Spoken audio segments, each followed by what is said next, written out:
Gavin had it all. Success, money, recognition. But when he walked into that coffee shop for a blind date, he never expected to hear the words that would change everything. "You don't remember me, do you?" Stella was standing right in front of him, carrying memories of a past he had forgotten, but that she could never erase. And that night, he would discover that some stories don't end in high school. They just wait for the right moment to begin again. Gavin Reynolds never believed in destiny. To him, life was a series of well-negotiated contracts, met deadlines, and calculated strategies. At 34, he was a partner at one of the city's most respected law firms, a man who transformed chaos into order, who sold certainty in a world of doubt. But that Friday afternoon, as he adjusted his Italian silk tie in the office bathroom mirror, he couldn't ignore the emptiness pulsing in his chest like a poorly healed wound. "It'll be quick," he muttered to himself, running gel through his dark hair, now slightly graying at the temples. 1 hour max. Polite, cordial, and then you make up some excuse. His younger sister, Sophie, had been insisting for weeks. "You need to get out of that bubble, Gavin. When was the last time you talked to someone who wasn't a client or a judge?" He had resisted, of course. Blind dates were for desperate people, for those who still believed in fairy tales. But Sophie had that irritating way of not giving up, and he, tired of hearing her lectures, finally gave in. The Rosewood Café sat in the heart of the historic district, far from the glass and steel skyscrapers where Gavin spent his days. The streets were narrow, paved with ancient stones that echoed under his leather shoes as he walked. The aroma of freshly baked bread escaped from a nearby bakery, mixing with the sweet scent of flowers overflowing from window boxes. It was a different world, slower, more human, a world he had forgotten existed. When he pushed the cafe door open, a delicate bell announced his arrival. The place was cozy, almost intimate. Exposed brick walls, wooden tables worn by time, yellowish lights hanging from the ceiling like small moons. There was the soft murmur of conversations, the clink of cups against saucers, the hiss of the espresso machine. Gavin took a deep breath, roasted coffee, cinnamon, something sweet he couldn't quite identify. His shoulders, tense as violin strings, began to relax imperceptibly. He chose a table near the window from where he could see the street. He adjusted his suit, a charcoal gray Armani that cost more than many people earned in a month, and checked his watch. 5 minutes to 6. She was late. Or maybe she'd changed her mind. Part of him secretly hoped for that. And then the door opened again. Gavin looked up instinctively, and the world around him seemed to turn down its volume, as if someone had twisted an invisible knob. The golden afternoon light filtered through the door, creating an aura around the female silhouette entering. When she stepped forward out of the backlight, Gavin felt something strange happen in his chest, as if the air had been sucked from his lungs. She was different, not in the conventional sense of beauty he was used to seeing. She didn't have that artificial shine, that retouched perfection of the women who frequented the same social circles as him. There was something genuine about her, something that hit him like an unexpected punch. Chestnut hair fell in natural waves over her shoulders, capturing the light in a way that made Gavin think of spilled honey. She wore a simple moss-green dress that danced lightly around her legs as she walked. But it was her eyes that held him, deep brown, almost golden when the light caught them at the right angle. Eyes that seemed to hold stories, secrets, a depth that completely disarmed him. She spotted him, and a restrained smile curved her lips. Not exactly joy, but something more complex. There was knowledge in that smile, a kind of recognition that Gavin couldn't understand.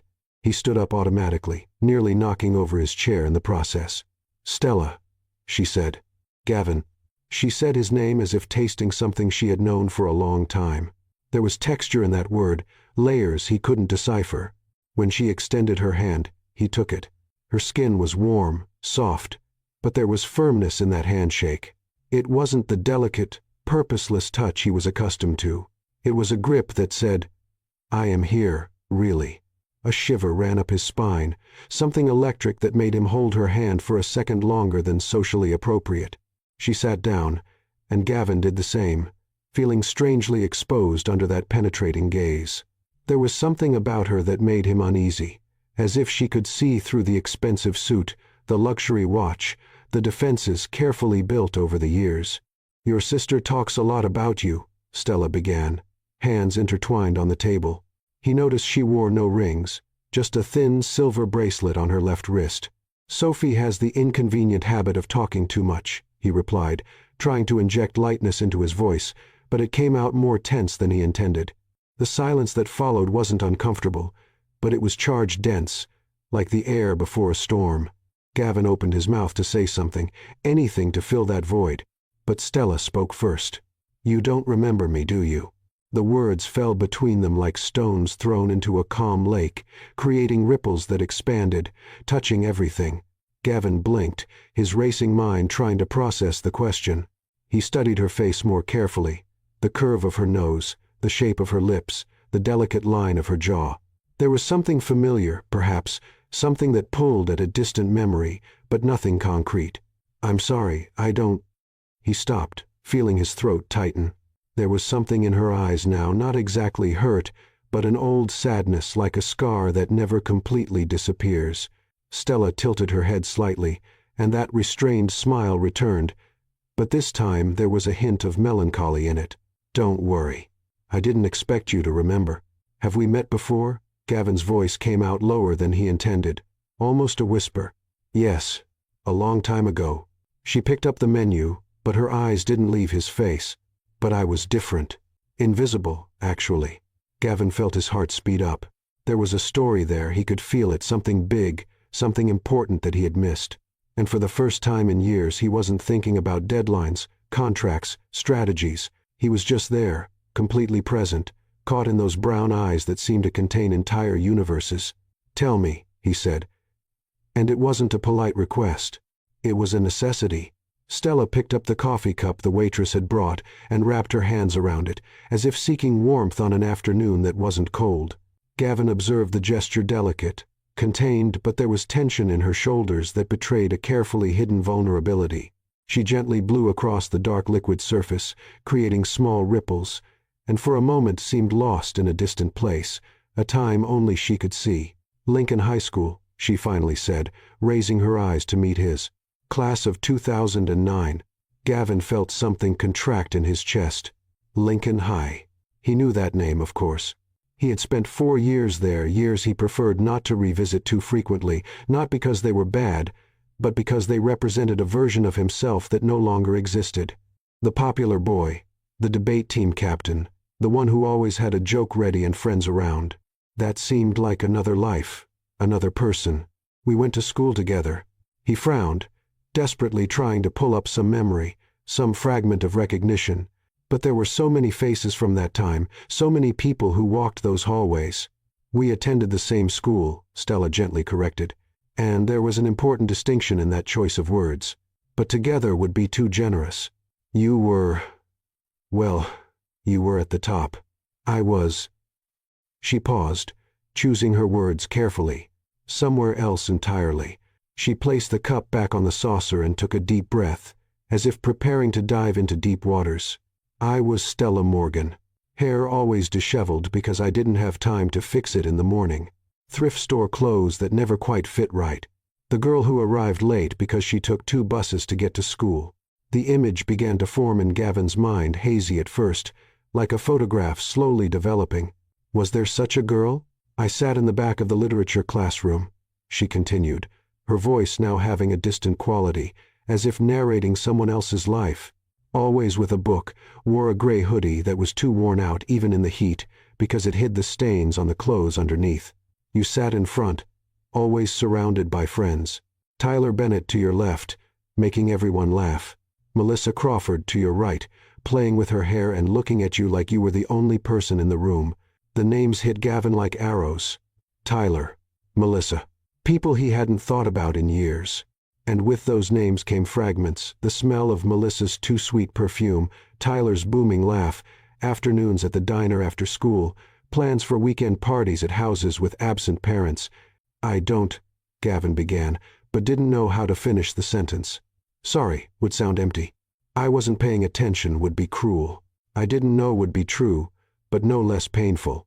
Stella raised her hand, a gentle gesture that interrupted him. "I'm not saying this to make you feel guilty, Gavin. I really am not.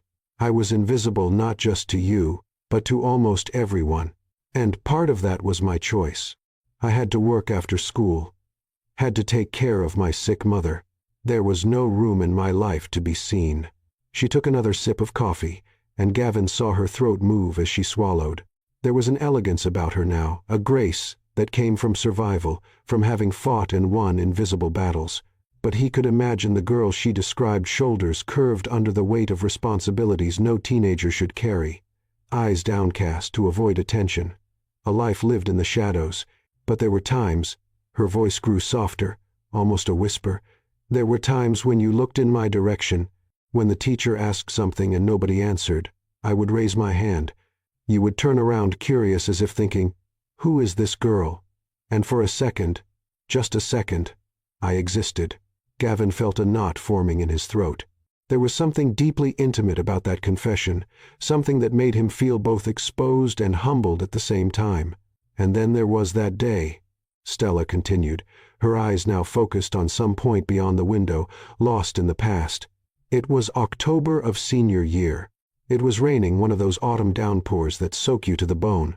I was in the hallway carrying a stack of books from the library because I worked as an assistant there during lunch. My bag had torn that morning, so I was carrying everything in my arms. She paused, and a sad smile touched her lips. Tyler Bennett was running down the hallway with those friends of his, doing some kind of stupid prank. He bumped into me. Books flew everywhere, papers scattered, and I fell to my knees on the wet floor someone had just cleaned. Gavin closed his eyes. He could see the scene now, not clearly, but its essence. He remembered the time when Tyler thought it was funny to run through the hallways, how their group was sometimes too loud, too unaware. Everyone laughed, Stella said, and there was no accusation in her voice, just the statement of a fact. Including you, for a moment. You laughed too. But then she stopped. And when she spoke again, there was something different in her tone, something warm, almost reverent. Then you stopped. You looked at me, really looked, and I saw something change in your face. You bent down and started picking up the books with me. You said something to Tyler, I didn't hear what, but he stopped laughing. And you helped me up. Gavin's hands were clenched into fists on the table, knuckles white from squeezing so hard. Fragments of memory began to emerge, a girl on the floor, scattered books, the embarrassment of having laughed at something that wasn't funny. You handed me the books, Stella continued, her eyes now fixed on his with an intensity that held him in place, and said, sorry about them. Sometimes we forget that other people have hard days too. They were just words, Gavin. You probably don't even remember saying them. But to me, her voice faltered slightly. To me, it was the first time anyone saw me as a human being in that school. The silence that fell between them was heavy, loaded with emotional weight. Gavin could hear the low buzz of conversation around them, the clinking of dishes in the kitchen, but everything seemed distant, muffled. In that moment, there were only the two of them and the past unfolding between them like a forgotten map. Stella, he began, but didn't know how to continue. How do you apologize for not seeing someone? For being young and selfish and blind to the worlds that existed beyond your small circle? You don't need to say anything, she gently interrupted. I'm not telling you this to make you pay for something.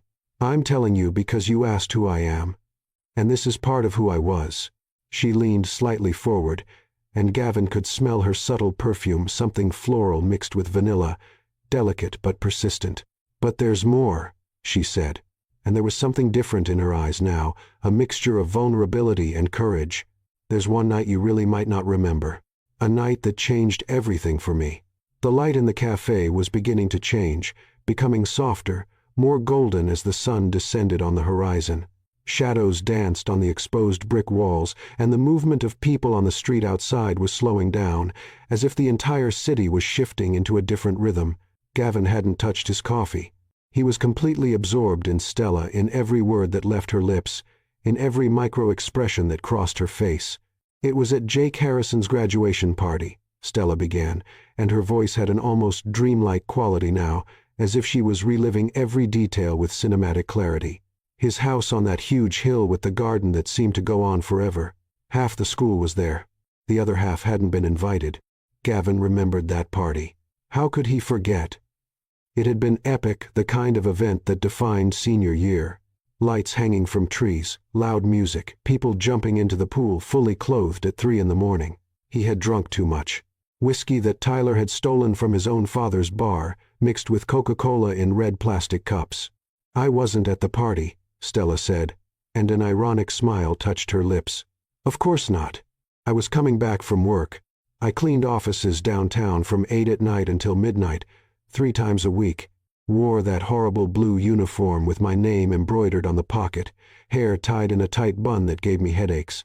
She paused to breathe, her fingers playing with the handle of her cup. Gavin noticed how elegant her hands were, long fingers, short, clean nails, no polish, hands that worked, that created, that sustained. "It was almost 1 in the morning when I passed by the Harrisons' house," she continued, her eyes now lost in memory. "I could hear the music from down below, saw the lights through the trees. Part of me just wanted to keep going, catch my bus, and go home. But there was something about that night, a curiosity, perhaps, or loneliness. I don't know." She looked at Gavin, and there was a raw vulnerability in her eyes that made him hold his breath. "I climbed a few steps of the entrance just to see. I wasn't going to go in, of course. I knew my place. But I just wanted to take a peek at the world I would never be part of." Gavin felt something tighten in his chest, a mixture of shame and sadness for that girl who had been left outside, looking in at a life she believed she could never have. "And that's when I saw you," Stella said, and her voice became softer, more intimate. "You were sitting on the front steps, away from the party, alone. Your tie was loose, your dress shirt wrinkled, your hair all messed up. You had a beer bottle in your hand, but you weren't drinking, just holding it, staring into nothing." The memory began to come back to Gavin, hazy at first, but taking shape. He remembered that night, that specific moment. He had fought with Melissa, or perhaps she had fought with him. Something about attention, about him never really being present even when he was there.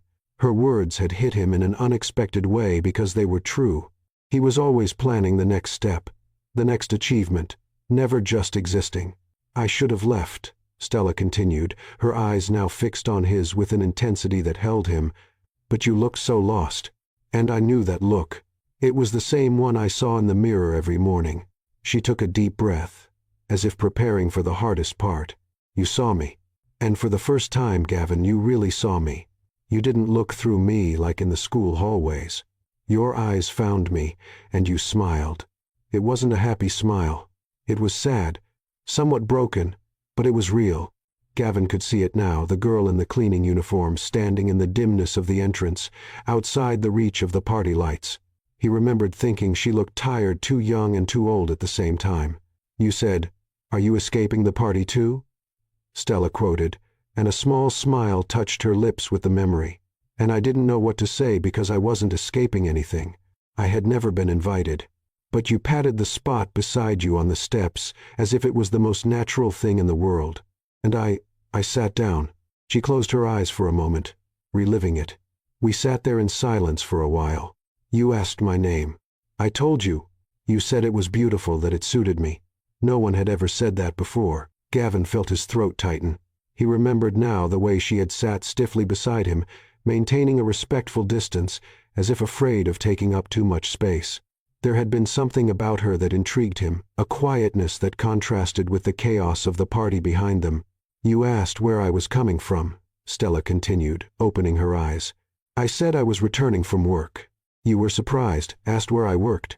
When I said I cleaned offices, you didn't laugh, didn't look at me differently. You just nodded, as if you understood."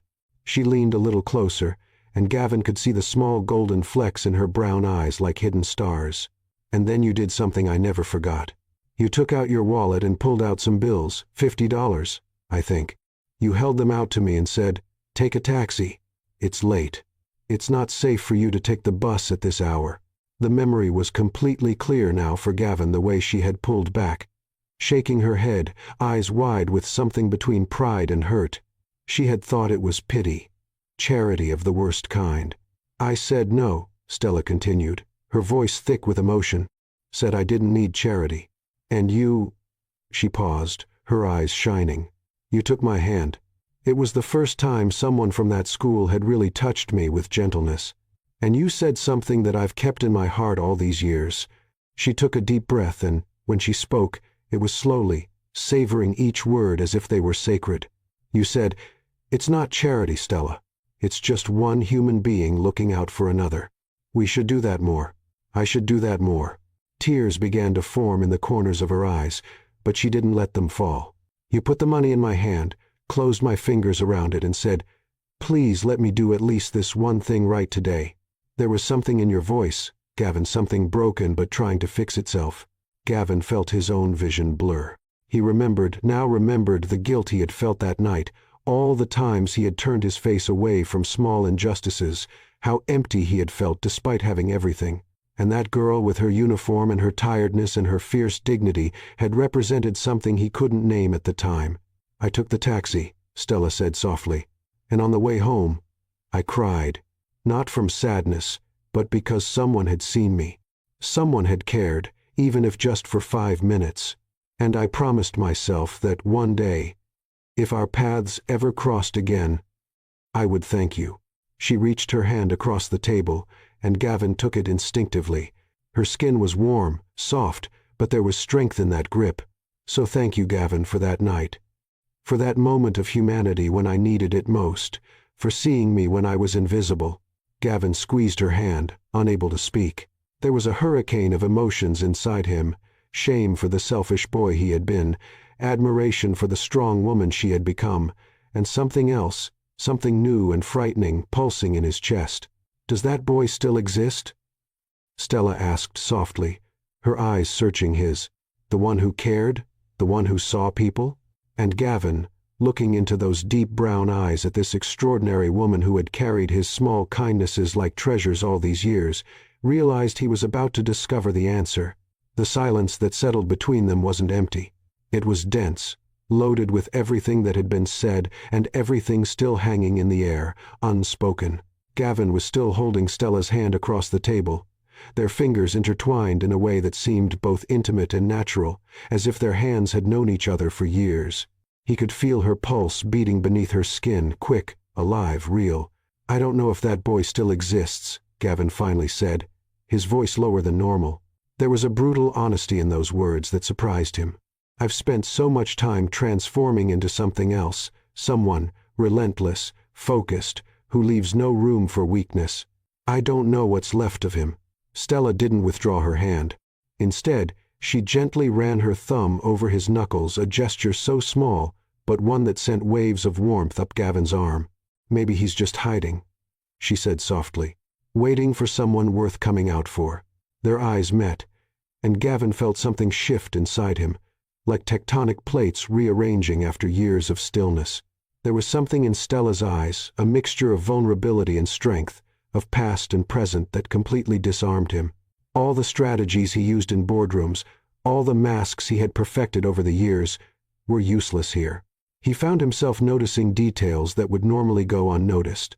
The way she slightly bit her lower lip when thinking, leaving a temporary mark that he had an inexplicable desire to touch. The delicate curve of her neck exposed when she tilted her head a certain way. How her eyes narrowed slightly when she genuinely smiled, creating small wrinkles at the corners that made her even more beautiful. "What did you do after school?" Gavin asked, realizing he wanted to know everything, every detail, every step she had taken to become this woman sitting across from him. Stella gently released his hand, but the warmth of her touch remained like an invisible mark. She picked up her coffee cup, already cold, but kept it between her hands as if she needed something to hold. "I got a full scholarship to the state university," she said, and there was pride in her voice. "I studied education. I wanted to be a teacher, help children like me, those who come from difficult places, those nobody sees." "And did you?" Gavin asked, leaning forward, genuinely interested. "I teach literature at a public high school on the east side of the city," she answered, and her eyes lit up in a way that made Gavin's heart tighten. "It's not glamorous. Resources are limited, salaries are low, and some days are so hard that I drive home crying. But when a student who's never read a whole book tells me they finally understand why stories matter—" She paused, a soft smile touching her lips. "In those moments, I know I'm exactly where I should be." Gavin felt something strange happen inside him, a mixture of admiration and envy. When was the last time he had felt such passion for his work? When had he woken up eager to start the day instead of dragging himself through the routine, driven only by discipline and obligation? "And you?" Stella asked, leaning slightly forward. The movement caused the neckline of her dress to shift slightly, revealing the delicate curve of her collarbone. Gavin forced himself to keep his eyes on her face, but it was hard not to notice the way the light touched her skin. "Sophie told me you're a successful lawyer partner at a big firm." "Yes," Gavin said, and the word came out loaded with something that seemed very much like disappointment. "Corporate law mergers, acquisitions, litigation worth millions. It's lucrative, but it's not what makes you happy," Stella observed. And it wasn't a question. Gavin laughed, a low sound without humor. "No, it's not." He ran his hand through his hair, messing it up in a way that made him look younger, more vulnerable. "I wake up at 5 in the morning, go to the gym, get to the office by 7, work until 8 or 9 at night, go home, eat something I ordered through an app, answer a few more emails, and sleep. The next day, I start all over again." "That's not living, Gavin," Stella said softly. "It's just existing." The words hit him like a punch to the stomach because they were true. He had built a life that looked impressive on paper, the expensive apartment, the imported car, the robust bank account, but it was empty. It was a beautiful shell with nothing inside. "I know," he admitted, and there was raw pain in those two words. "But I don't know how to stop. I don't know how to be different." Stella reached out again, and this time lightly touched his arm, her fingers resting on the fabric of his suit between his elbow and wrist. It was a casual, comforting touch, but Gavin felt it like electricity. "Maybe you just need a reason," she said. Their eyes met again, and the air between them changed, became thicker, more charged. Gavin was aware of every breath, of every beat of his heart, of the heat emanating from the small point where her fingers touched his arm. He wanted to move closer, wanted to close the distance between them. But there was something stronger than physical desire. There was a need to understand, to know, to be known. "Are you with someone?" he asked suddenly, and the question came out more direct than he intended. "A boyfriend? Husband?" Stella shook her head, a small, sad smile on her lips. "I've had relationships. Some lasted months, one lasted almost 2 years, but there was always something missing. I always felt like I was settling, accepting less than I deserved because it was easier than being alone. And now I'd rather be alone than be with someone who doesn't really see me," she answered. And there was a firmness in her voice that Gavin admired. "I spent too much time being invisible. I won't accept that in my personal life too." Gavin swallowed hard. He wanted to say that he saw her, that he couldn't stop seeing her since she had walked into the cafe, but the words seemed insufficient. Instead, he did something that surprised him, something instinctive, driven by an impulse he didn't know he had. He reached out and gently brushed away a strand of hair that had fallen over her face, carefully tucking it behind her ear. His fingers lightly grazed her skin, the temple, the cheek, the earlobe, and he felt Stella catch her breath. She didn't pull away. Her eyes widened slightly, her lips parted in small surprise, but she remained exactly where she was, letting him touch her. The moment stretched, suspended in time, and Gavin could see the small golden flecks in her eyes more clearly, like miniature galaxies. "Sorry," he whispered. But it didn't sound like an apology. It sounded like something else, a confession, perhaps, or a promise. "Don't apologize," Stella replied, her voice barely above a whisper. "Not when it's like this." The waitress appeared beside the table, breaking the moment. "Would you like to order something to eat?" she asked, smiling with that professional politeness that didn't notice or pretended not to notice the tension in the air. Gavin looked at Stella, a silent question in his eyes. She nodded, a small smile touching her lips. "Yes," she said to the waitress, but her eyes never left Gavin's. "We'll stay a bit longer."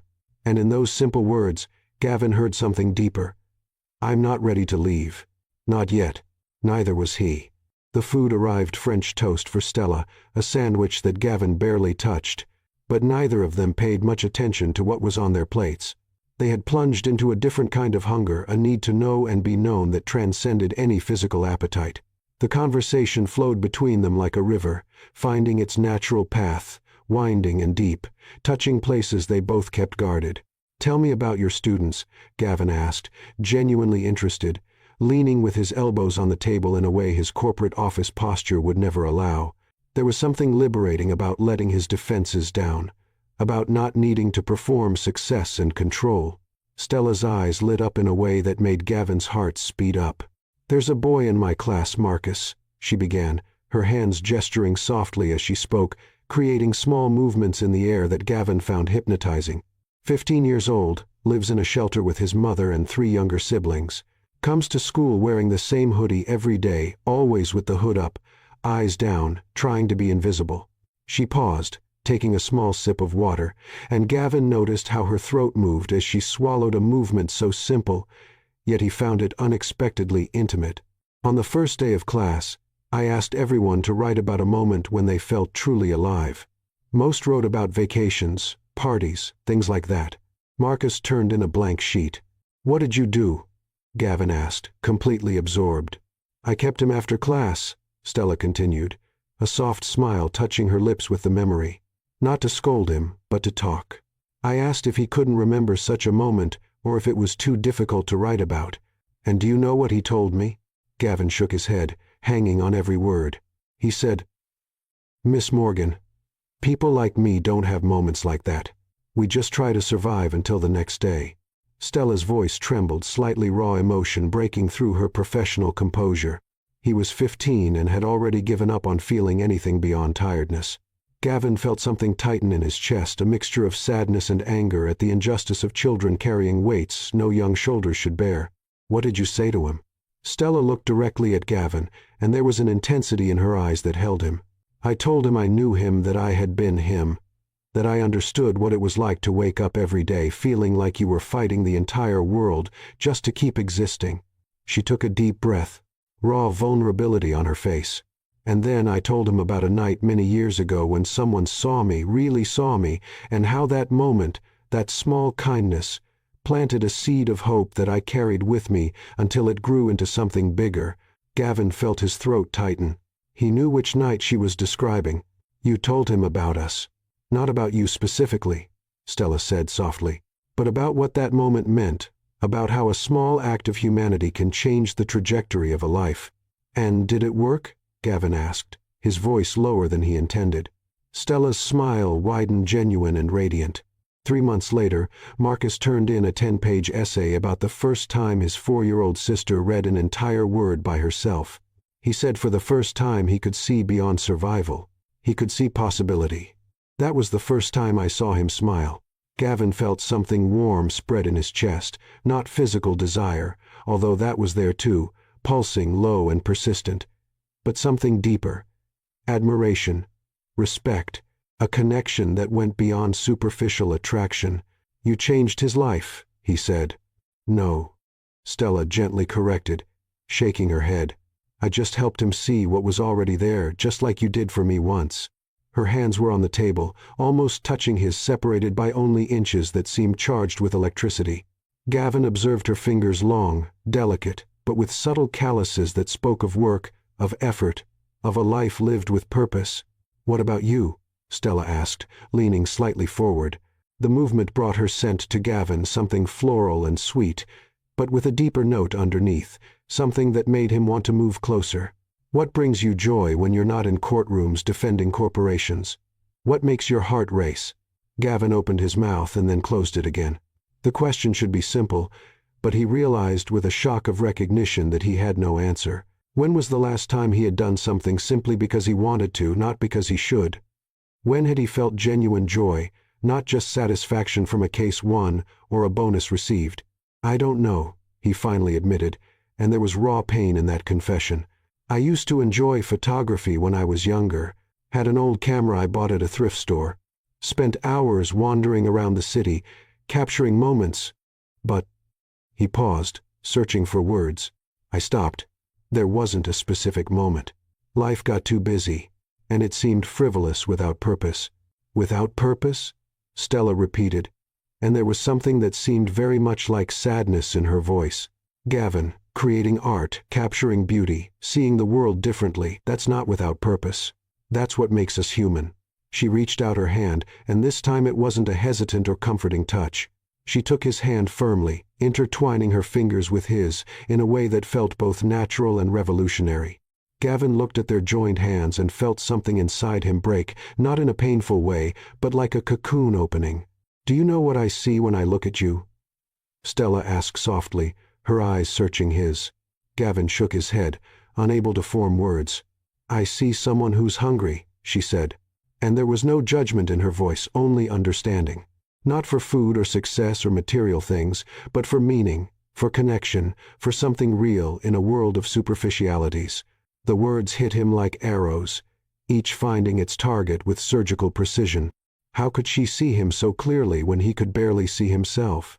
"I've spent so much time building this life," Gavin said, his voice barely above a whisper. "The right apartment, the right car, the right position. I thought when I got there, when I had everything I'd planned for, I would finally feel complete. But the more I achieve, the emptier it seems."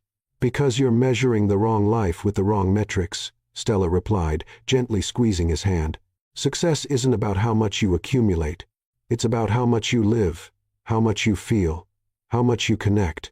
Gavin turned her hand over, exposing her palm, and gently traced the lines there with his index finger.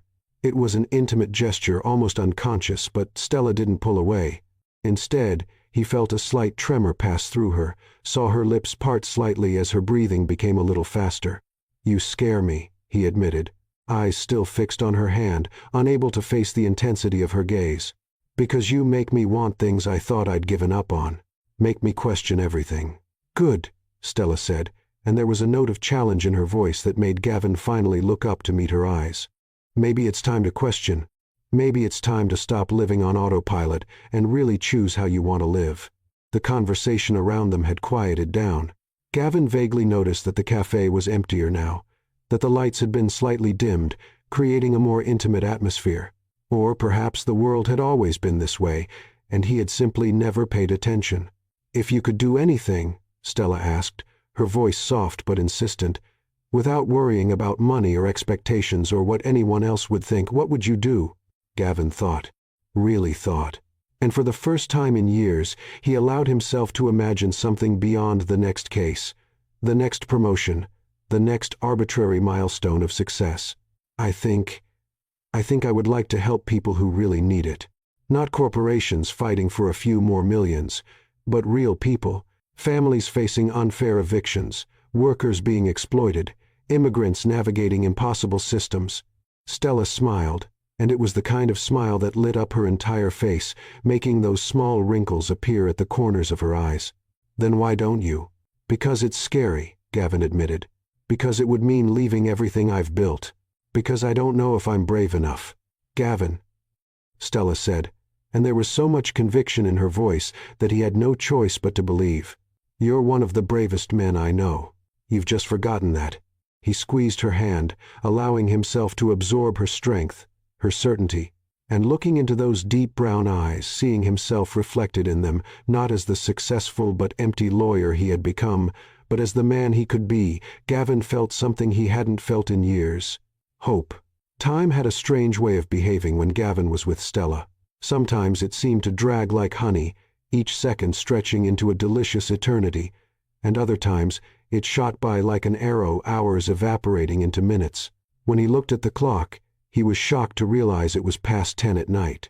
They had been there for more than 4 hours, and it felt simultaneously like an eternity in the blink of an eye. The waitress had passed by their table 3 times, each time with a more understanding smile, until she finally approached with the delicacy of someone who didn't want to interrupt something precious. "Sorry, folks," she said softly, "but we're closing in 15 minutes." Gavin felt a tightness in his chest, a physical resistance to the idea of leaving this place, this moment, this connection. He looked at Stella and saw the same reluctance reflected in her eyes, a gentle sadness, but also something more, an unformulated question hanging in the air between them. "Of course," Stella said to the waitress, smiling politely. "Could you bring the check, please?" But when the waitress walked away, Stella made no movement to get up. Instead, her fingers nervously played with the paper napkin on the table, folding and unfolding the corners, creating small creases that she repeatedly smoothed out. Gavin recognized the gesture. She was processing something. gathering courage to say something. He paid the bill quickly, leaving a generous tip for the waitress's patience, and then they stepped out onto the sidewalk. The night air was crisp, carrying the scent of jasmine flowers from some nearby garden and the distant smell of rain that hadn't yet arrived. The street was quiet, only a few cars passing occasionally, their lights creating ephemeral patterns on the damp asphalt. Stella hugged herself, an unconscious gesture against the slight cold, and Gavin, without thinking, took off his jacket and placed it over her shoulders. The fabric was too large, swallowing her slightly. But there was something deeply satisfying about seeing her wearing something of his, as if it were a mark, a subtle claim. "Thank you," she said softly, pulling the jacket tighter around herself. The gesture brought his scent to her, something woody and expensive. But beneath that, something that was purely Gavin, a smell she already knew she wouldn't forget. They stood there for a moment, a few steps from the cafe door, neither wanting to take the first step toward goodbye. The moon was high in the sky, almost full, bathing everything in a soft silver light that made Stella's skin appear luminescent. "I almost didn't come today," Gavin suddenly admitted, the words coming out before he could censor them. There was a raw vulnerability in his voice that surprised him. "I almost canceled 3 times. Made up excuses in my head, too much work, too tired. Blind dates never work out." Stella looked at him, eyes shining under the moonlight. "Why did you come then?" Gavin chuckled softly, a sound without humor. "Because Sophie threatened to show up at my office and physically drag me if I canceled again. And because—" He paused, searching for honesty. "Because part of me was tired of saying no to everything. I almost gave up too," Stella confessed, turning to face him completely. They were close now, just inches apart. Close enough that Gavin could see the small freckles scattered across the bridge of her nose, almost invisible under the dim light. "Actually, I was in my car key in the ignition, ready to drive away. I sat there for 10 minutes trying to convince myself to go in." "What changed your mind?" Gavin asked, and his voice came out lower, more intimate than he intended. Stella bit her lower lip, a nervous habit that Gavin was beginning to recognize, and that made him want to reach out and touch that lip with his thumb, free it from her teeth. "I thought about you," she said simply. "About that boy on the steps. About that moment of kindness that I carried with me for so long, and I thought, what if he's still there somewhere, under all that successful adult armor? What if this is my chance to finally thank you, to discover who you've become?" Gavin felt something shift in his chest, an emotion so intense it almost hurt. "And?" he asked, barely able to breathe. "Who did you discover?" Stella took a step closer, almost completely eliminating the distance between them. Gavin could feel the heat emanating from her body, could see the way her chest rose and fell with each breath slightly accelerated. "I discovered," she said softly, her eyes searching his with an intensity that held him in place, that boy didn't go away. He was just waiting for someone worth coming out of the shadows for. The statement hung in the air between them, loaded with meaning, with possibility, with breathtaking vulnerability. Gavin raised his hand slowly, giving her time to pull away if she wanted. But she didn't move. His fingers found her face, his palm gently curved against her cheek, his thumb lightly tracing the arc of her cheekbone. Her skin was soft, warm, and he could feel a slight tremor pass through her under his touch. Stella's eyes closed for a moment, just a second, as if she was savoring the sensation, memorizing it. When they opened again, there was something different in them, a depth and openness that invited him in. "Can I see you again?" Gavin asked, and there was an urgency in his voice that surprised him. It wasn't simply desire, though, that was there, pulsing low and insistent in his veins, but a deeper need, a need to not let this connection slip away, to not go back to his empty, lonely life, as if this night had never happened. The smile that lit up Stella's face was like the sun rising. "Yes," she said simply, but then added with a mischievous gleam in her eyes, "but no fancy, elegant places. There's a diner near my school that serves the best apple pie in the city, open 24 hours, 80s music on the jukebox, and coffee that's strong enough to resurrect the dead." Gavin laughed, a genuine, spontaneous laugh, the kind that came from deep in his belly and made him feel lighter. "A diner," he repeated, as if testing the word. "I can't even remember the last time I was in one."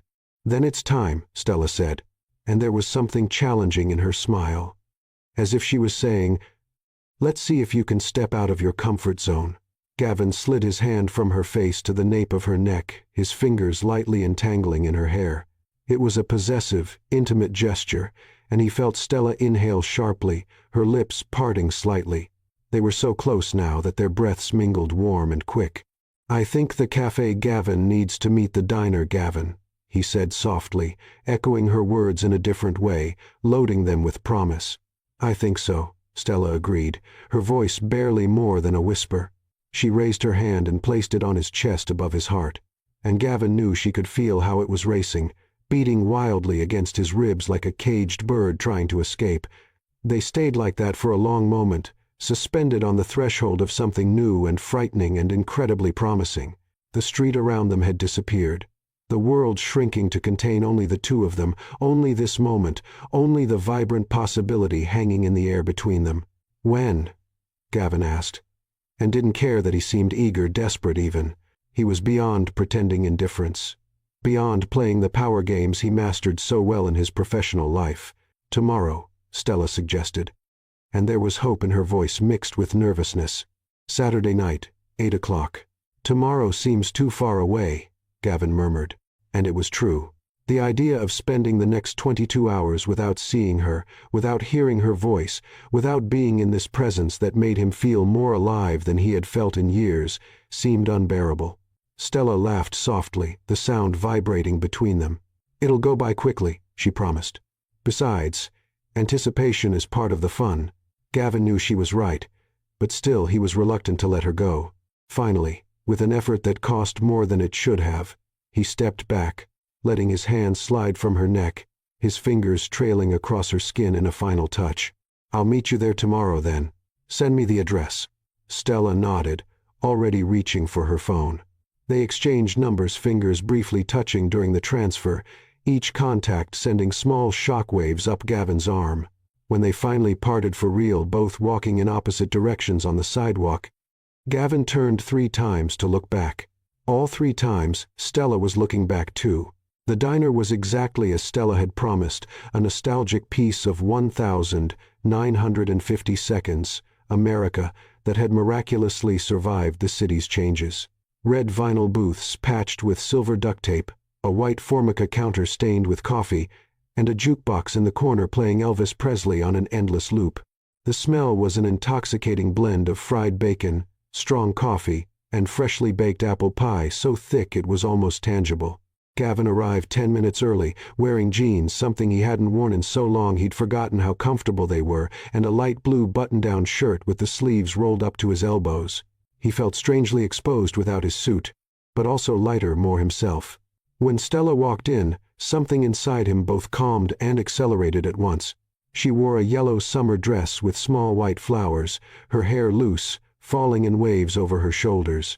And when her eyes found his across the busy diner, she smiled that smile that made small wrinkles appear at the corners of her eyes, and that Gavin was already beginning to find addictive.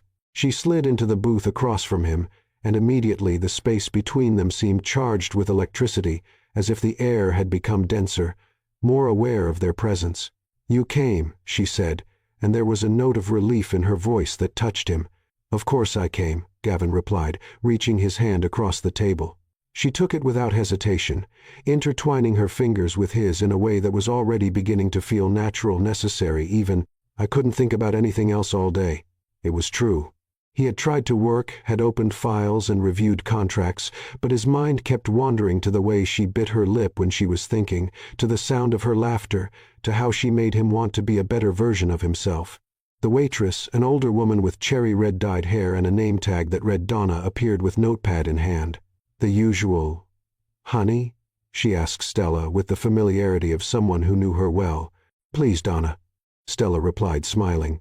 "And bring an extra slice for Gavin here. He needs to try your pie." "Coming right up," Donna said, winking at Stella in a way that suggested tacit approval before walking away. "Do you come here often?" Gavin asked, liking the idea of learning more about her life, the places she frequented, the routines that defined her days. "Every Friday night after work," Stella admitted. "It's my ritual. A whole week dealing with hormonal teenagers, frustrated parents, and suffocating educational bureaucracy. I come here, eat apple pie, drink coffee that's too terrible, and remind myself why I chose this life. And why did you choose it? Gavin asked, genuinely curious. Stella thought for a moment, her fingers still intertwined with his on the table. Because someone once saw me when I was invisible, she said softly, her eyes meeting his with an intensity that held him. And that moment changed the trajectory of my entire life. I want to be that person for others. I want to be the teacher who sees the quiet girl in the back of the room, who notices the boy who always stays behind. I want to plant seeds of hope even if I never see the fully grown tree. Gavin squeezed her hand, emotion tightening his throat. How was it possible that someone could be so genuinely good, so consistently selfless? And how was it possible that he had spent years building a life that helped the rich get richer, while people like Stella struggled to make a real difference with minimal resources? The pie arrived 2 generous slices, with vanilla ice cream melting down the sides, creating small, creamy puddles on the plate. Gavin picked up his fork and cut a piece, bringing it to his mouth. The flavor exploded on his palate, sweet apples with cinnamon, buttery crust that melted away, a touch of nutmeg that made everything perfect. My God, he murmured, his eyes widening. This is amazing. Stella laughed that musical sound that made something warm in his chest. I told you it was the best in the city. Donna has been making this pie with the same recipe for 30 years. It's like comfort memory in dessert form. They ate in comfortable silence for a few minutes, occasionally exchanging glances and smiles, but it was the kind of silence that spoke volumes. There was no need to fill every second with words when just being together was enough. When Stella reached for another piece of pie, a bit of melted ice cream clung to the corner of her lips. Without thinking, Gavin reached out and gently wiped it away with his thumb, the touch lasting a second longer than necessary. Stella froze, her eyes widening slightly, her lips parting in small surprise. Sorry, he murmured, but it didn't sound like an apology. It sounded like a promise. Don't apologize, she replied, echoing the words she had said the night before, her voice coming out hoarser than normal. The moment stretched tense and charged until Donna appeared again to refill the coffee, breaking the spell. But something had changed. A line had been crossed, a tacit acknowledgement that what was happening between them went beyond simply meeting someone new. The dates became frequent after that.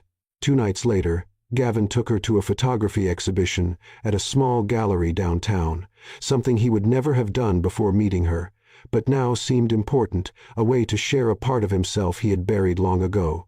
Stella walked slowly from photo to photo, studying each image with genuine attention, and when she turned to him with shining eyes and said, "You should start doing this again.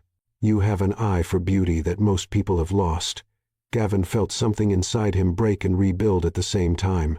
The following week, she took him to see her school. It was Saturday, the building empty and quiet, but Stella guided him through the hallways with the kind of pride that only comes from truly loving what you do. She showed him her classroom walls covered with quotes from famous authors and student work, a bookshelf overflowing with well-worn books, her desk cluttered with papers and colored pens. "This is my kingdom," she said with a self-deprecating smile. "It's not much, but it's mine." Gavin looked around, absorbing every detail, and thought he had never been in a place that seemed richer in purpose and meaning than that simple classroom. "It's perfect," he said sincerely, and when she turned to look at him, there were tears shining in her eyes. Each date brought them closer. The touches became more frequent, more daring, a hand on the small of her back while guiding her through a door, fingers intertwined during long walks in the park, his arm around her shoulders on a particularly cold night while waiting for her taxi. And then came the night of dinner at her apartment. Stella had insisted on cooking for him, refusing his offers to take her to sophisticated restaurants. "I want you to see how I really live," she had said. No filters, no performance. Her apartment was small, a studio on the 3rd floor of an old building without an elevator, but it was full of life. Books stacked on every available surface, green plants in the windows, colorful cushions on the worn couch, photos of students and friends on the walls. It smelled of spices and something sweet baking in the oven. "Welcome to my world," Stella said, a little nervous as she closed the door behind him. Gavin gently pulled her to him, his hands resting on her waist. "Your world is beautiful," he said, And he wasn't just talking about the apartment. He was talking about everything, the way she lived, the choices she made, the person she was. They dined by candlelight at the small kitchen table, knees touching underneath, conversations flowing as easily as they always did. But there was something different about that night, an underlying tension, an awareness of each other's bodies that made each accidental touch a charged moment. When they finished eating, Stella got up to wash the dishes, but Gavin gently held her by the wrist. "Leave that," he said, his voice low. "Come here." She did, allowing him to pull her to the couch. They sat side by side so close that there was no space between them, and Gavin put his arm around her shoulders, pulling her even closer. Stella nestled against him, her head resting on his shoulder. And for a long moment, they just existed like that, breathing in sync. "Gavin," Stella said softly, her voice almost a whisper. "Yes, I'm falling for you." The confession was simple, disarming in its honesty. Gavin turned slightly, catching her chin between his fingers and lifting her face to look her in the eyes. "I've already fallen," he replied. And then finally he did what he had wanted to do since that first night at the cafe. He kissed her. The kiss began softly, almost hesitantly, lips meeting with the delicacy of a question being asked. But when Stella sighed against his mouth, when her fingers entwined in the hair at the nape of Gavin's neck, something inside him crumbled. The kiss deepened, became more urgent, more necessary, as if they were trying to communicate years of loneliness and yearning in a single moment. Gavin's hand slid around Stella's waist, pulling her closer, eliminating any space that still existed between them. She responded by climbing onto his lap, her legs folding on either side of his thighs, and her weight, her closeness, her warmth, all of it made Gavin's head spin in a way no amount of expensive whiskey ever could. When they finally separated to breathe, both breathless, foreheads resting against each other, eyes still closed as if trying to memorize every sensation, Gavin murmured, his voice thick with desire and something deeper, more frightening. "Stella, are you sure? Because if we start this, I don't know if I'll be able to stop. I don't know if I'll want to stop." Stella opened her eyes, and what he saw there hit him like lightning. Desire, yes, but also trust, choice, a vulnerable openness that touched him more deeply than any physical touch could.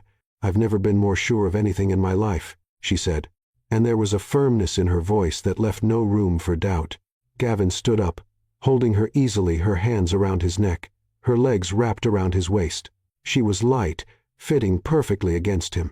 He walked the few steps to her bed, a double bed covered with a floral comforter and soft pillows that smelled of lavender and Stella, and laid her down gently, as if she were something precious, something sacred. And to him, in that moment, she was.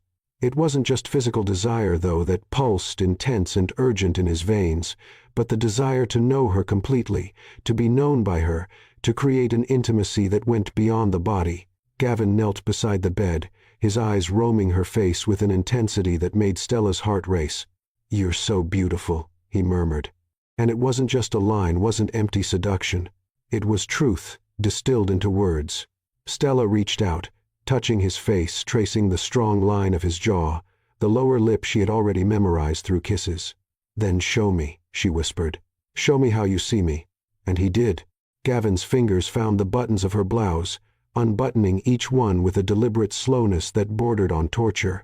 Stella could feel his breath against her exposed skin, hot and irregular, and each newly revealed inch seemed to make time slow down. When her blouse was finally removed, when she lay there in just her simple cotton underwear and bra, no expensive lace or seductive lingerie, just her in her most honest form, she felt a vulnerability that went beyond the physical. But the way Gavin looked at her, as if he was seeing art in a museum, as if she were the most precious thing he had ever witnessed, made all insecurity melt away. "Perfect," he whispered. And then his mouth was on her neck, kissing lightly, nibbling, making its way along her collarbone into the valley between her breasts. Stella arched against him, hands pulling at his shirt, desperate to feel skin against skin.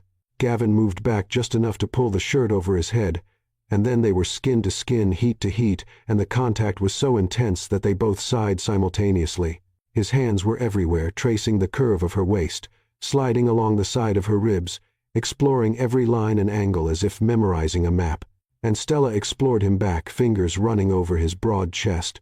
feeling the muscles contract under her touch, his breathing becoming faster, more shallow. "Gavin," she moaned when his mouth found her breast, when his tongue traced circles that made stars explode behind her closed eyelids. Her hands buried themselves in his hair, holding him there, not wanting that sensation to end. He continued his exploration, kissing a path down her stomach, hands sliding over the curve of her hips, the tops of her thighs. Each touch was adoration, each kiss a promise. And when he finally removed the last barrier between them, when he saw her completely naked and vulnerable beneath him, Gavin had to stop and just breathe, just absorb the magnitude of the moment. "You too," Stella said, her voice husky. "I want to see you, all of you." Gavin stood up, his eyes never leaving hers as he removed what remained of his clothes. And then they were completely naked, completely exposed. And there was something deeply intimate about just looking at each other like this, about allowing themselves to be seen without filters, without defenses. Stella opened her arms, inviting him back, and Gavin went covering her body with his weight both comforting and exciting at the same time. He supported himself on his elbows, not wanting to crush her, and looked into her eyes. "Are you sure?" he asked again, because he needed to hear it, needed to know that she wanted this as much as he did. "Yes," Stella answered without hesitation, without doubt. She wrapped her legs around his waist, pulling him closer. "Yes, Gavin. Please." The moment they joined was simultaneously intense and gentle, urgent and tender. Gavin moved slowly at first, giving their bodies time to adjust, to find their rhythm. Stella moved with him, against him, creating a dance that was theirs alone, a language spoken through touch and sigh and soft moan. His hands were intertwined with hers, fingers tightly gripping, braced above her head against the pillows. Their faces were close, breaths mingling, eyes open and fixed on each other because they both needed to see, needed to witness, needed to be completely present in that moment. "Are you with me?" Gavin whispered, his voice tense with restraint, with the almost painful desire to let go, but also with the need to take her with him, to ensure she felt everything he was feeling. "I'm with you," Stella answered, and then louder, more urgent, "I'm with you, Gavin. Don't stop." The rhythm increased, became more frantic, more desperate. Sweat glistened on their skin, muscles trembled with effort and pleasure, and the tension built and built until it was almost unbearable. Stella's nails lightly scratched his back, marking him, claiming him, and that was enough to push him beyond the edge. "Stella," he groaned against her neck, and the sound of her name on his lips, laden with pleasure and adoration, was what took her along with him. They shattered together, bodies tense and trembling, waves of pleasure washing over them so intensely that for a moment there was no thought, no past or future, just that eternal present of pure sensation and absolute connection. Afterward, when their breathing finally began to normalize, when the tremors subsided to occasional shivers, Gavin carefully moved to the side, not wanting to crush her with his weight. He pulled her into his arms, and Stella went easily, fitting perfectly against his chest, her head resting over his still racing heart. He pulled the comforter over them, creating a cocoon of warmth and safety. His hand traced lazy patterns on her back, circles, lines, abstract shapes that meant nothing and everything at the same time. Stella's hair was spread across his chest, and he buried his nose in it, inhaling the scent of flowery shampoo and sweat and something that was intrinsically her. "I feel like someone finally sees me," Stella murmured in the dark, her voice sleepy but happy. Gavin kissed the top of her head, his lips lingering there for a long moment. "I will never stop seeing you," he promised. And they weren't just empty words after sex. It was a vow, a commitment, a declaration of intent. Stella raised her head slightly, looking at him in the dimness of the room. There were tears shining in the corners of her eyes, but she was smiling. "I love you," she said simply and directly, without games or strategy. "I know it's too soon to say this. I know I should wait, but I can't hold it in. I love you, Gavin Reynolds." Gavin's heart stopped, and then started again, beating so hard that he was sure she could hear it. No one had ever said those words to him like that, with such certainty, with such raw and honest vulnerability. And for the first time in his life, he said them back and truly meant it. "I love you too," he replied, his voice rough with emotion. "I love you, Stella Morgan. And I think I've been loving you since that night on the steps. I just didn't know it yet." She kissed him then, soft, sweet, a kiss that didn't lead to more, but that was perfect in its simplicity. And when she nestled back against him, when their breathing began to slow toward sleep, they both knew that something had fundamentally changed. They were no longer two separate people navigating the world alone. They were an us, a together, a team, and that changed everything. The months that followed were like waking from a deep sleep. Gavin began to notice things that had previously passed invisibly by him, the way morning light entered through the window of his apartment, creating golden patterns on the floor, the laughter of children playing in the park during his morning run, the smell of fresh coffee being brewed in small neighborhood cafes he had never noticed before. It was as if the world had gained color, texture, depth. But the deepest change was happening inside him. It was on a Thursday afternoon, sitting at his mahogany desk in the panoramic office on the 23rd floor, reviewing a merger contract worth $16 million, when something inside him simply broke. Or perhaps it would be more accurate to say that something finally fell into place. He looked at the dense pages of legal jargon, at the numbers representing fortunes being moved from one account to another, at the clauses designed to protect the rich and powerful, and felt nothing. No satisfaction, no sense of purpose, just an emptiness that expanded like a crater in his chest. His mind wandered to Stella, as it often did lately, and he imagined her at that exact moment, probably in her classroom, leaning over the desk of some student struggling with grammar or text interpretation, her eyes shining with that passion that made his heart race. She was making a real difference, touching lives, planting seeds of hope in fertile soil. And him? He was helping corporations swallow other corporations, helping the rich get richer while the rest of the world struggled to survive. The nausea he felt was physical, visceral. Gavin closed the contract folder, stood up, and walked to the window. The city stretched below him, millions of people living their lives, fighting their battles, carrying their burdens. And suddenly, he no longer wanted to be above them, looking down from his ivory tower. He wanted to be down there in the midst of real life, doing something that mattered. The decision, when it finally crystallized, was both terrifying and liberating. That night, he went straight to Stella's apartment.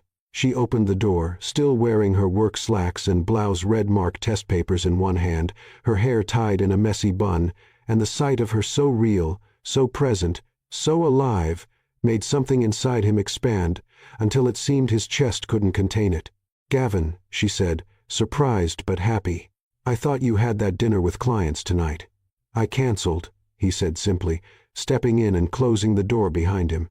He pulled her into his arms, burying his face in her hair, inhaling the familiar scent of flower shampoo and coffee and chalk.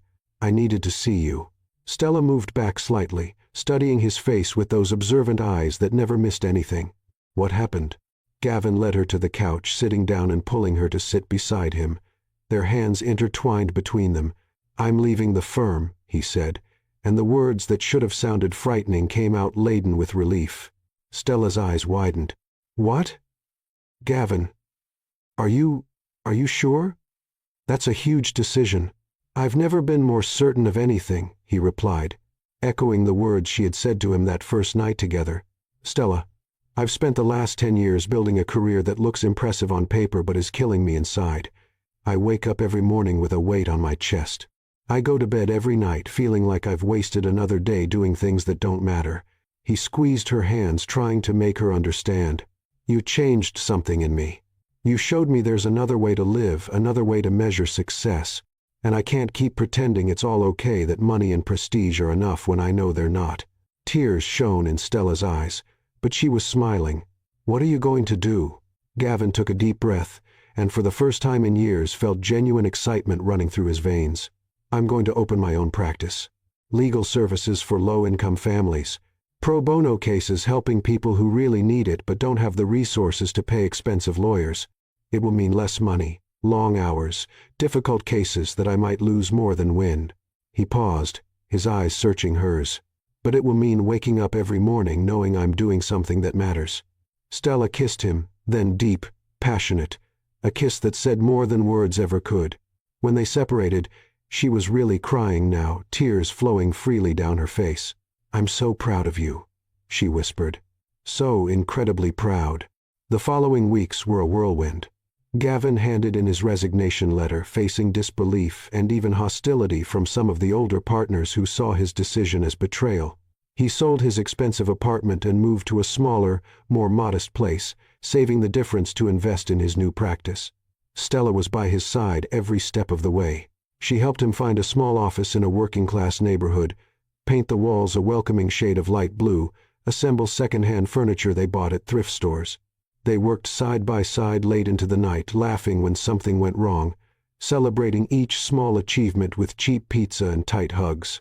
On the day of the official opening, Gavin was nervous in a way he had never been in corporate courtrooms.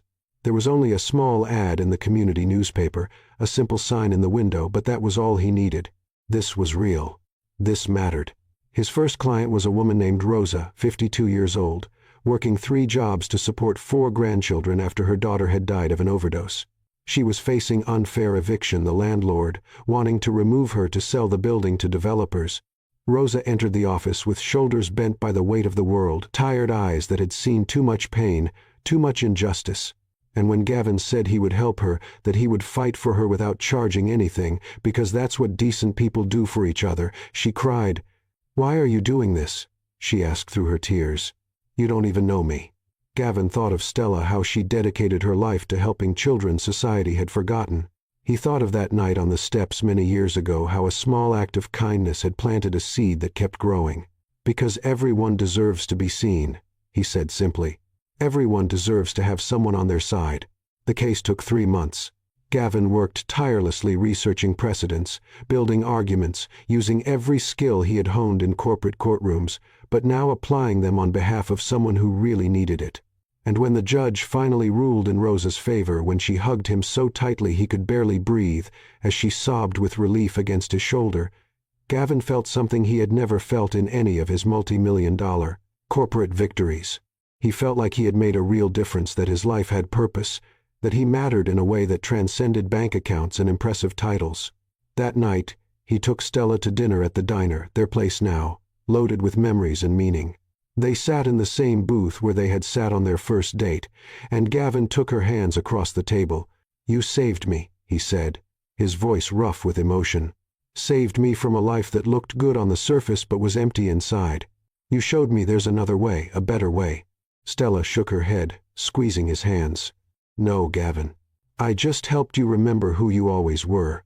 That boy on the steps who cared, who saw people. He never went away. He was just waiting for the right moment to come back." They looked at each other across the table, across all the months they had shared, across all the changes and growth and transformation. And Gavin knew with a certainty that went down to his bones that he wanted to spend the rest of his life with this extraordinary woman. He wanted to wake up beside her every morning. He wanted to face challenges with her, celebrate victories with her, build a life that mattered with her by his side. He wanted everything. And for the first time in his life, he wasn't afraid to admit it. A year had passed since that first night at the Rosewood Cafe, 365 days that had completely transformed Gavin's life in ways he never could have imagined. He was no longer the empty corporate lawyer who entered blind dates without hope. He was a man who woke up every morning with purpose, who saw the world in vibrant colors instead of shades of gray, who loved deeply and was deeply loved in return. It was Friday night, Stella's sacred pie night at the diner. But this time Gavin had arrived earlier, much earlier. He was sitting on the red vinyl bench, his hands trembling slightly as he rotated the small velvet box in his pocket, checking for the 10th time that it was still there, that it was real, that he really was about to do this. Donna, the cherry red-haired waitress, who had witnessed the evolution of their relationship over the months, slid into the booth across from him with a knowing smile. "So today's the big day, huh, honey?" Gavin nodded, unable to trust his voice. He had faced intimidating judges, aggressive lawyers, high-pressure situations that would have made most people crumble.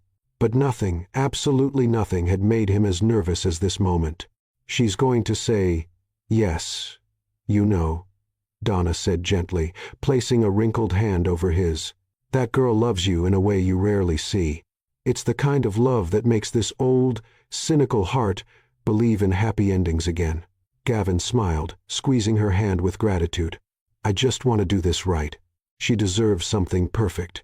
"Honey," Donna said with wisdom acquired over decades of serving coffee and listening to life stories, "perfect isn't about expensive places or grand gestures.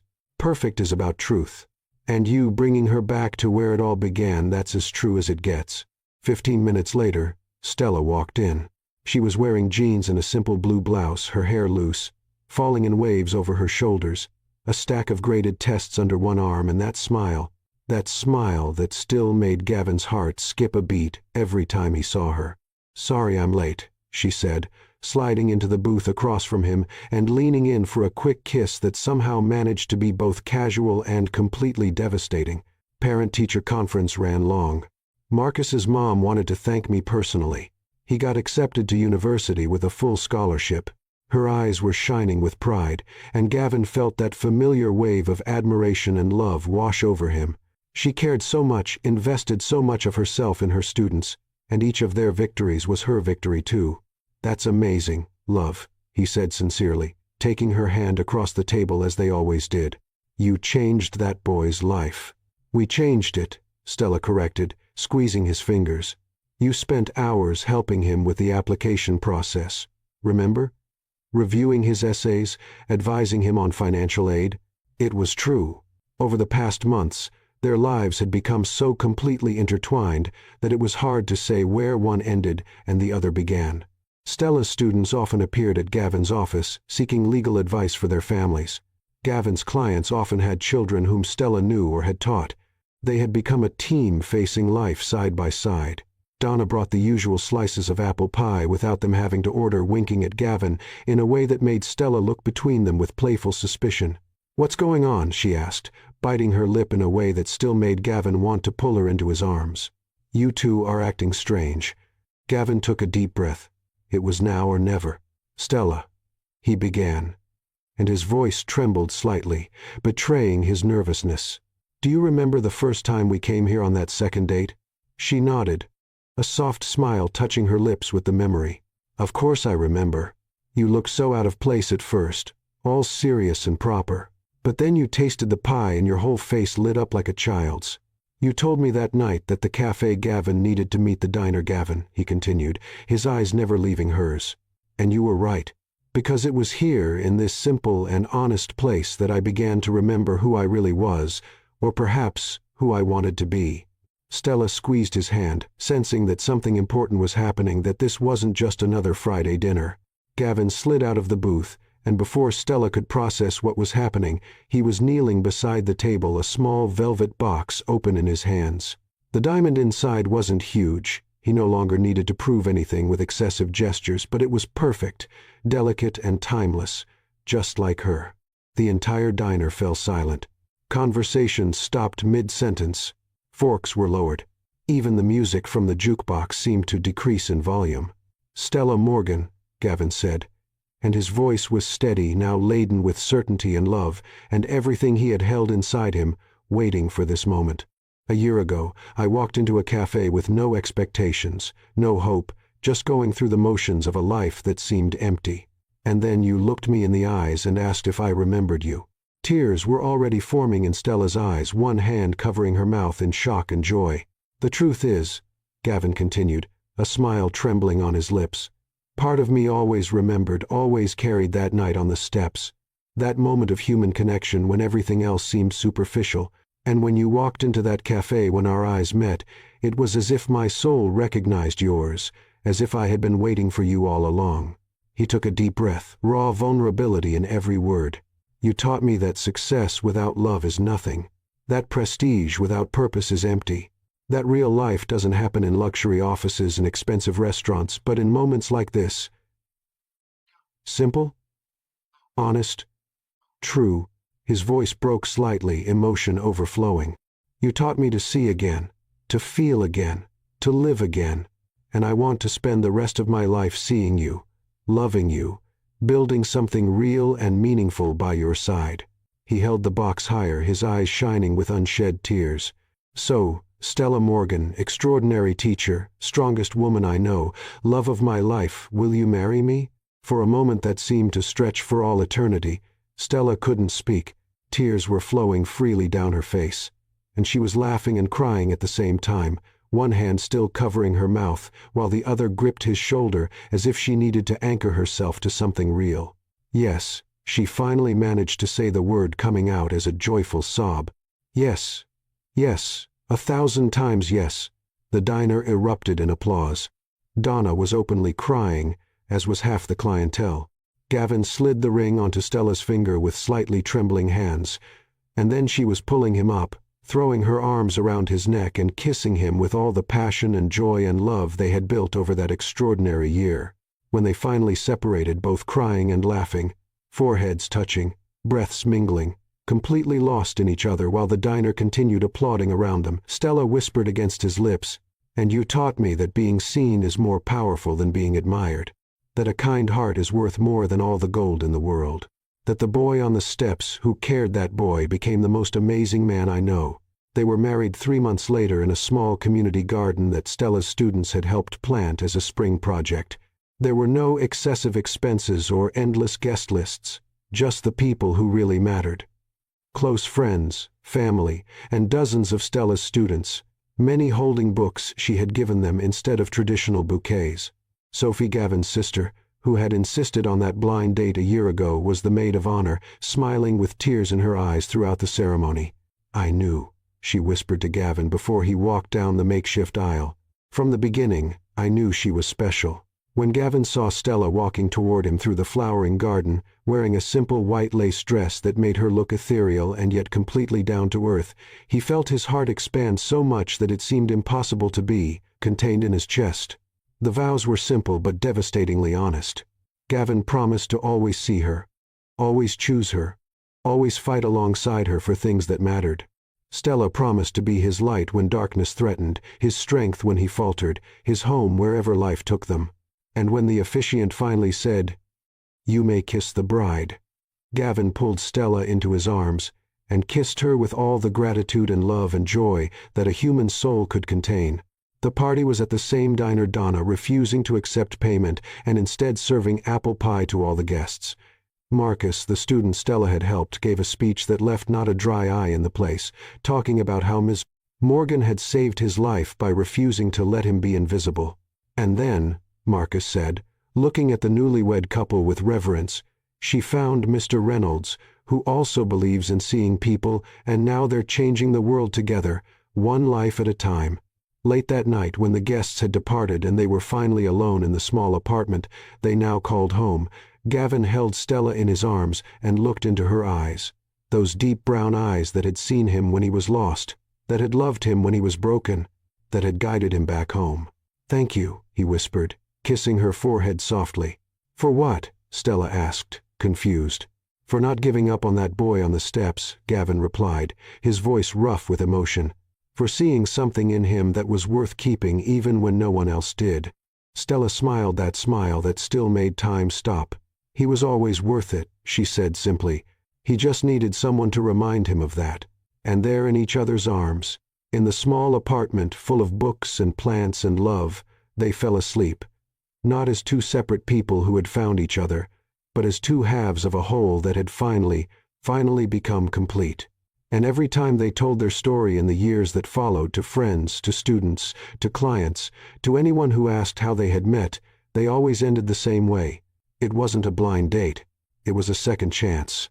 A story of two hearts that were waiting for the right moment to truly see each other. And when they finally did, well, the rest was history. Sometimes the most beautiful stories don't begin with love at first sight. They begin with recognition, with someone finally being seen after years of invisibility. Gavin and Stella proved that it's never too late for a second chance, that true success isn't measured in money or prestige, but in the ability to truly love and be loved. They discovered that being seen is more powerful than being admired,